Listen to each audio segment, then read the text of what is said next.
Сәлем оқырман. Айгүлдің кеше туған күні болды. Әдеттегідей қатысушылар бірге жиналған болатын. Жақсы кеш болғанын көрдік. Бірақ билегендері енді сұмдық, өте ұят. Жар іздеуге келіп, басқа біреулермен жыртандасу ұят па? Қалай ойлайсыздар?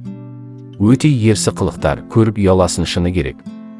Жүргізуші қатаң болса мүмкін ондай болмас па еді? Диана ханым ондай жағдайды көргенде ұяттарын шығарып, орындарына қойып жобадан шығаратын еді. Ал Балауса ханым қазіргі жүргізуші қатаң емес секілді. Балауса ханымның мейірімділігі жақсы қасиет, әрине. Бірақ кейде жобада тәртіп пен шекара маңызды екенін естен шығармау керек.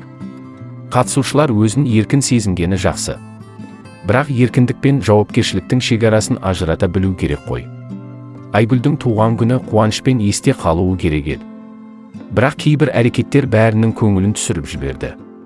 Осындай сәттерде көрермендер де жобаның сапасына, мән мағынасына күмәнмен қарай бастайды. Жобаның басты мақсаты жар табу, шынайы қарым-қатынас құру. Ал енді шоу мен ұятсыз әрекеттер көбейіп бара жатса, бұл бағыттан ауытқу емес пе? Қатысушылар өз әрекеттеріне жауап беретінін сезінуі керек. Қазір жобада нақты тәртіп орнатып, шекараны белгілемесе, болашақта мұндай оқиғалар жиі қайталануы мүмкін. Сіздер не ойлайсыздар, көрермендер?